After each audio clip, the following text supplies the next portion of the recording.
How's it going, everybody? Jamie Monroe here to give you a little bit of a tutorial on how to install a big little offense. Big little is incredibly popular because it's really, really hard to defend. But it's also really important to figure out exactly how to teach this to make sure you're getting the right look. So today, we're going to work on this with both the whiteboard and with video examples. I'm going to give you the instructions that I got when I asked Harvard coach Chris Wojcik how he installs his big little. I love the way he did it, and I have done it this way ever since. And like all of us, we all add little tweaks along the way, but I really think this is a fantastic way to learn how to install your big little offense. First of all, let's talk about angles, positioning, and pick placement. First, we want to have an angle of this pick that's going to be maybe not quite 45 degrees, but definitely a diagonal coming towards X. A great way for your players to learn how to set these picks is to actually come from in front of the net to set their pick. And these players want to be moving at exactly the same time, although the picker will get there just before the dodger gets there, of course, so we don't set a moving pick. But the reason for coming from in front of the net is it really makes the shorty here think about his timing, about getting there in time. It makes the attackman think about his timing in not getting there too early. And it also puts great pressure on the defender, who is in the middle. He's in front of the net right now, so he's acting as a crease slider. And all of a sudden, we put him in a position where he's in a trail position on this pick. And because he's moving and his role is shifting from crease defender to playing the off-ball picker, his communication is going to be more challenging. A real problem that some people have with their two-man game behind the net and their big littles is their pickers get there, and they're there for a while. And their defender can sit right here and orchestrate the on-ball defender's switch, get through, get under, whatever it is that they're going to do to play you. And it makes it really easy. It is a great thing to come from right in front of the net, but it's also a good thing to come from the goal line extended. The defender will likely still be above the goal line and not in a great position when you make your move to go set the pick. If you can put him in a trailing position, he's on the run, you're on the run. This defender guarding the attackman is on the run. It makes it harder for communication. So we can make the adjustment of starting our picks at the goal line.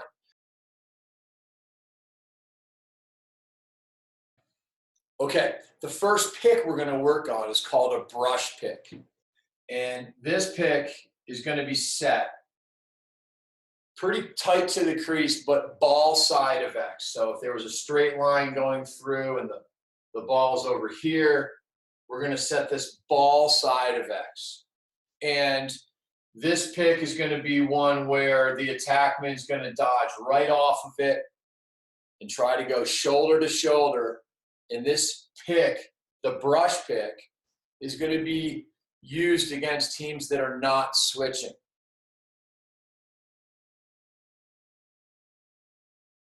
And so therefore, when you're practicing your brush pick, you need to make sure that you tell the defense, guys, no switch. You need to script the defense. Do not allow the defense to switch. And you need to go one step further and tell them, guys, we're not switching, and you're going to have to fight through this pick or go under the pick. So let's talk about the fight through.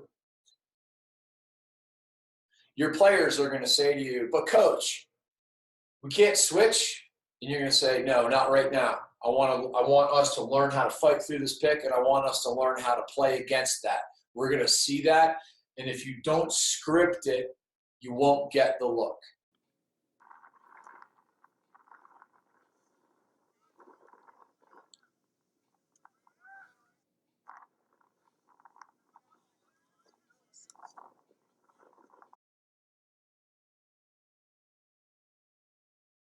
This defender, if we say he has to fight through, he needs to try to push his way through the gap, in which case he might get caught on the pick.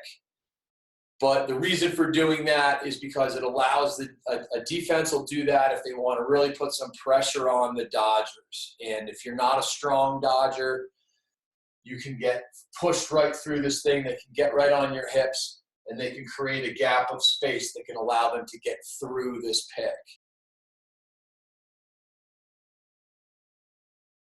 Off the big save. Press towards X. The pick gives him a little extra step. That's all. If the short stick is noticing that the attackman is taking an angle in which it's going to be pretty easy for the defense to get through it, then he might make an adjustment by shuffling his feet a couple of steps. He could do that without moving at the time of contact and readjust his pick. My first championship was the '83 Syracuse Johns Hopkins game. 30th anniversary of that. There's another goal for Strong, shooting with low angles. He's about 60% on the season, but his crease awareness and low angle shooting, magnificent. Gets the extra little step with his stick, extends it out, and cashes in, Quinn. Terrific fly. But the onus is really going to be on this attackman to be able to run his man off the pick. So while the picker needs to be able to adjust, the attackman absolutely needs to make his man guard him in such a way that he can use this pick.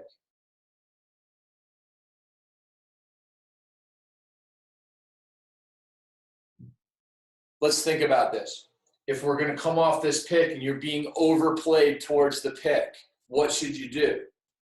Automatically go the opposite direction. There's no reason why you can't split to your right hand here or roll back to your right hand here if your man is going to overplay you towards the pick.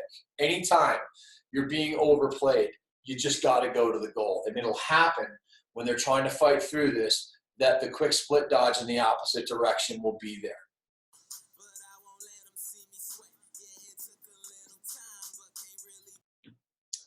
The second thing, as you're coming off this pick and they haven't overplayed you to the point that you want to split back to your right hand or roll back to your right hand, but you feel like you might miss this pick, it's time for the attackman to do a rocker move.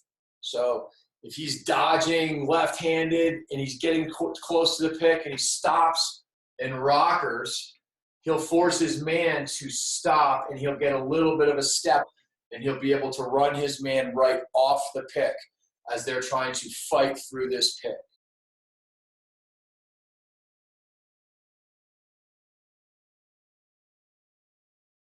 So we said we want to set this pick ball side of X. Imagine if, so ball side of this imaginary line. Can you imagine if we set it here on the back side? They wouldn't fight. They would go right underneath it, and it would be quite easy for them to defend it.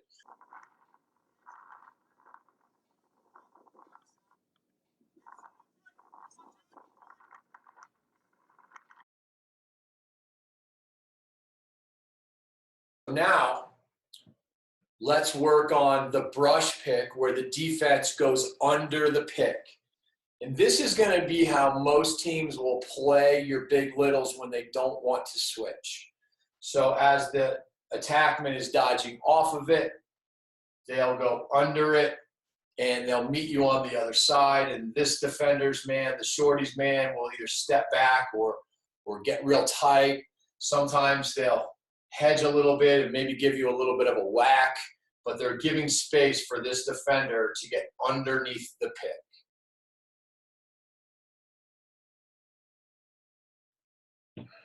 Let's talk about pick placement when they're going underneath the pick. We want to set it ball side of X, and when the picker recognizes that the defender is going to get underneath this pick, he's going to adjust his positioning and force this defender to run the long way around it, while this attackman is going to be able to run on a straight line. Earlier, we talked about the timing of the pick and why that is so important. It's probably most important in this very scenario. If you're late getting there, then they're going to have the defender's going to have an easy time getting underneath the pick.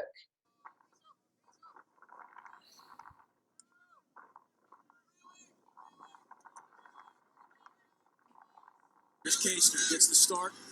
The injured Zach Palmer being guarded by Landon Carr. Gets a step and a goal just like that of the season, second of the day. It's a good, strong dodge. Landon Carr trips up. He recognizes that. Look, once he falls, then he recognizes it. If a defender is turning his head to see the pick because he wants to get under it, it's going to be your opportunity to just not use the pick and just cut back or roll back to your right hand here and let him, as he's running, as he loses sight of you, you're going to be able to just cut back on him. Likewise, sometimes defenders are so worried about getting under this pick that they'll race you there and they'll actually have lost sight of you and they'll actually try to beat you to the other side of the pick. And again, when that happens, you can roll back or cut back. And it'll happen at all different levels of play, from youth to high school to college. I've seen it, and it's a real thing because it's very difficult for a defender to get through this pick, particularly when the pick makes an adjustment.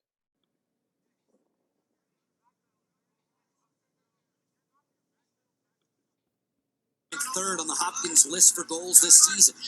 We're looking for the first strike at Homewood tonight. Will Stanwick provides a well-set pick. Watch it here. And there's confusion defensive.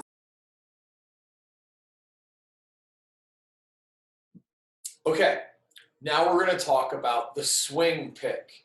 And the swing pick is a really fun pick. It works. It's not too hard to do, but it's built off of the idea that we're going to set a brush pick. The swing pick needs to look exactly like a brush pick. Both players will be on their way towards the brush pick spot, and then at the last moment, the picker will jump over to pick for the rollback of the attackman. He's going to be one heck of a player if he isn't already. 4 in the white. Jump shot, score. Confusion caused by the pick allows Stanwick to get top side right here. The rollback, if this is a right-hander, it's kind of an obvious thing that he might really want his right anyways. So that's one reason to use it, is that you can pick for the righty's rollback on that side or the lefty's rollback on this side.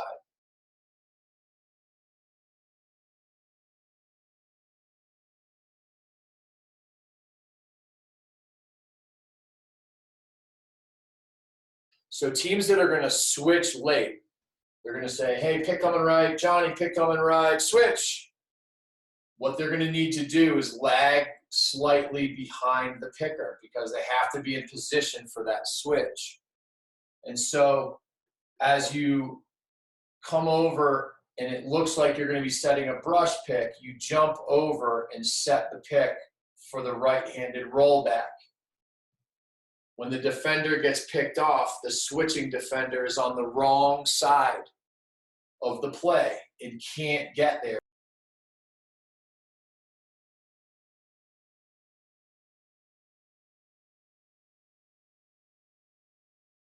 This drawing represents the hardest part of the swing pick in terms of teaching it to your players. If the players run past the pick to the middle and then loop around at this angle, as opposed to a 90-degree angle of a rollback, it allows their defender to get underneath this pick no problem, and it buys time for this guy to get there and switch as well.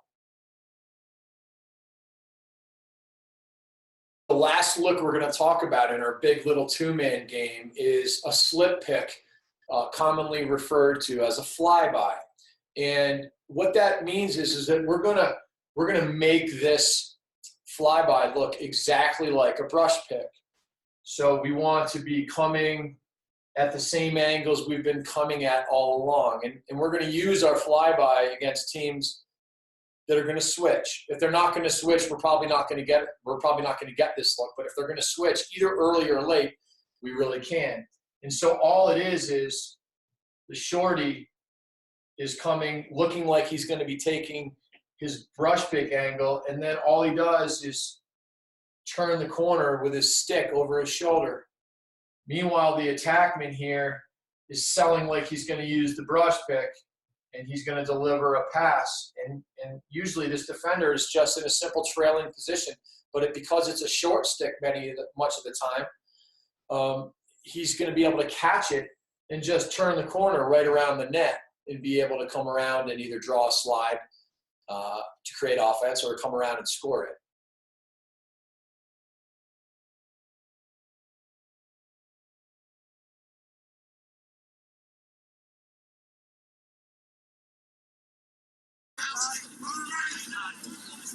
Well, Stanwyck with a burst. Stanwyck, short side, he's scoring.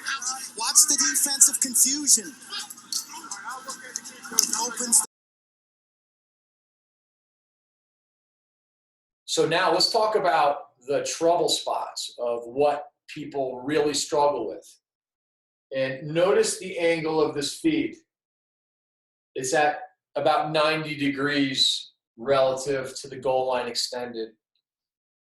The biggest problem that people have with this from a timing perspective is this attackman dodges too hard. And by the time the player's open, his angle would be back against the grain. This makes for a very, very difficult pass. The whole trick for the attackman in feeding this is that he has to sell go without necessarily going very far so that he can have a little bit of cushion of space and hands free to feed it. And it looks like he's dodging hard towards the brush pick, selling it hard, and then he can just quickly make the pass. Really slick players will make that behind the back.